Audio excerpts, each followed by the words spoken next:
2. Salvation. In looking up salvation in both the table of contents and the index of several major and able works in dogmatics and systematic theology, I found no entry whatsoever. These books were important studies by resolutely orthodox theologians. Why this conspicuous absence of comment on salvation as such? The reason for the absence is simply that the academic mind is so given to critical analysis that it approaches all things in a dissecting spirit.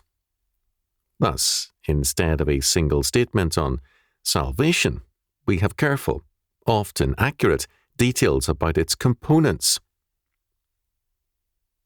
The scholars will protest that such an analysis is necessary for students in order for them to grasp the meaning of the whole. To a degree, there is truth in this claim. However, who of us can ever know a living man by seeing only his dissected cadaver in an anatomy classroom? Could any man from poor Yorick's skull know Yorick, or have any echo of his infinite jest?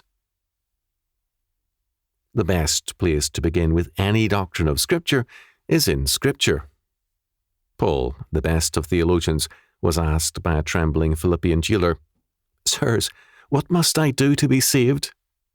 Paul and Silas answered, "Believe in the Lord Jesus Christ, and thou shalt be saved, and thy house."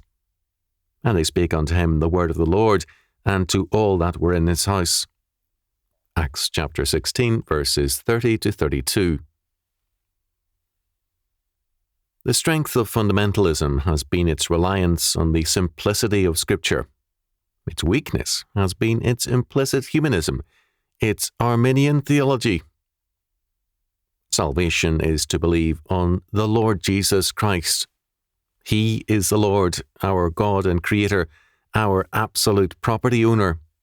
John chapter 1, verses 1 to 3. Only God can save, because only God can govern, control, and determine all things. If a Saviour cannot predestine and control all things, his salvation is at best a very temporary thing, and no salvation at all. Salvation is to believe on the Lord Jesus Christ.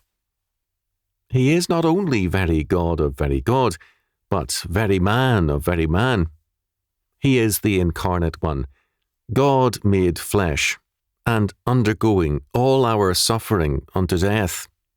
Hebrews chapter 5, verses 8 to 9.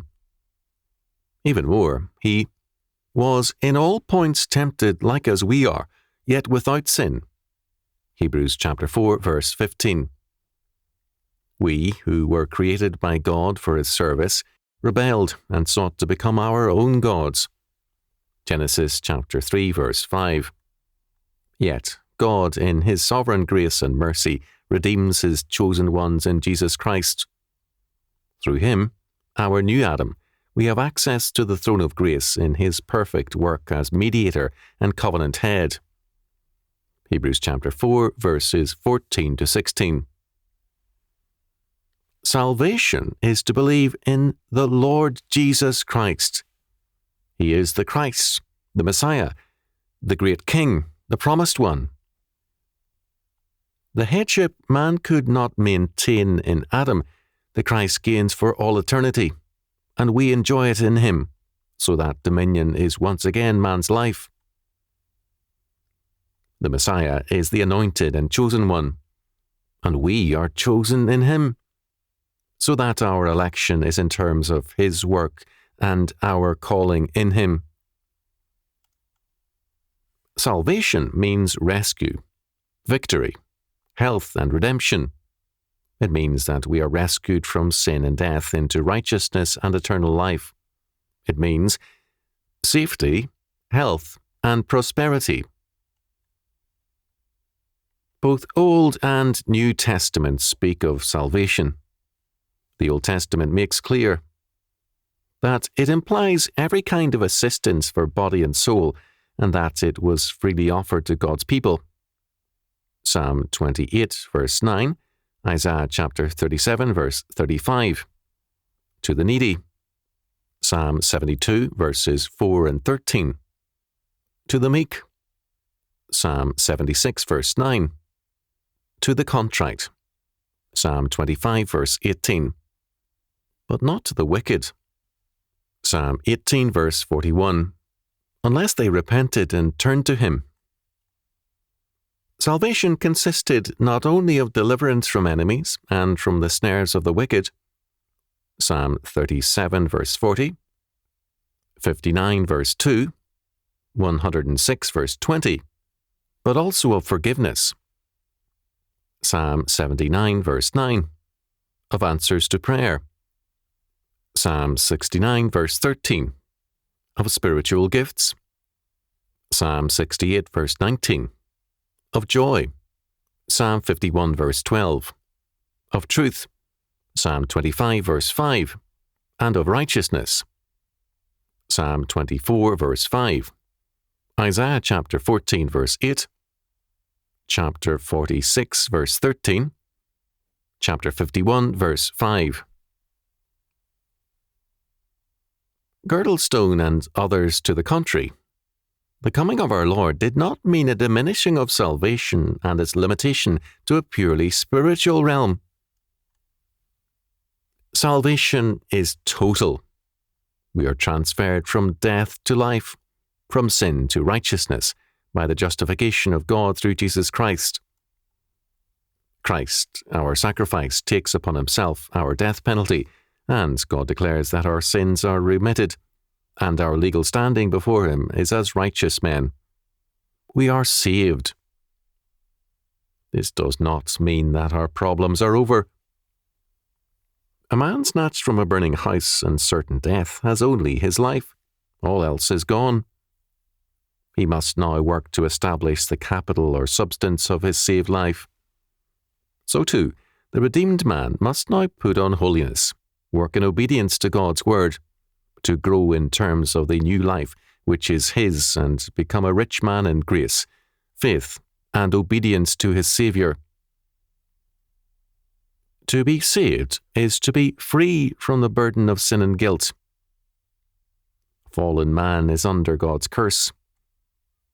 Having been created in God's image, he is tormented by his own being when he departs from God's law word. The problem of psychotherapy from Sigmund Freud on has been the problem of guilt. Fallen man cannot escape his guilt and its burden by any means humanism can devise. As a result, his life is governed by efforts to escape from that burden. Personally and socially, politically and economically, he seeks to escape either in masochism, that is, in self-punishment and self-atonement, or in sadism, by projecting his sin and guilt on others and by punishing them. But he cannot escape. The burden of sin and guilt remain to destroy his life and his every social order. From Cain through the Tower of Babel to the present, every social order established by fallen man is an applied plan of salvation. No Christian can live in peace with such an order. It is a state of war against his God and Saviour. Even more, every humanistic plan of salvation and its every social order, school and institution, is doomed to failure. Every such failure is a crisis of confidence, an earthquake. Only when an earthquake struck his prison did the trembling Philippian jailer ask, "Sirs, what must I do to be saved?" Acts chapter 16, verse 30. Paul thus spoke the timely and relevant word. In Scripture, the good news of salvation is not an autopsy report nor a classroom analysis. It is always God's word to perishing man in the earthquakes and hurricanes of history. As Moses declares, "Thou turnest man to destruction, and sayest, Return ye children of men." Psalm 90, verse 3. The good news of salvation is never an abstract word, but the most relevant word in history. It is the lifeboat to the drowning and breath and life to the perishing.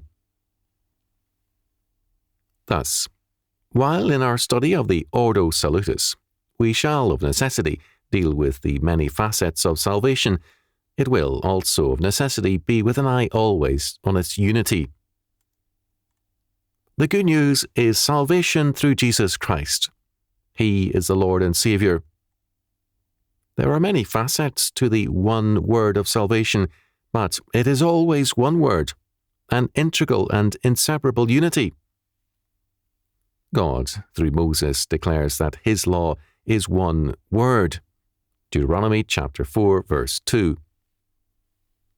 The whole of his revelation and salvation is one word. He is the Lord and Saviour. There are many facets to the one word of salvation, but it is always one word, an integral and inseparable unity. God, through Moses, declares that his law is one word. Deuteronomy chapter 4, verse 2. The whole of his revelation and salvation is one word. Believe in the Lord Jesus Christ, and thou shalt be saved, and thy house. Acts chapter 16, verse 31.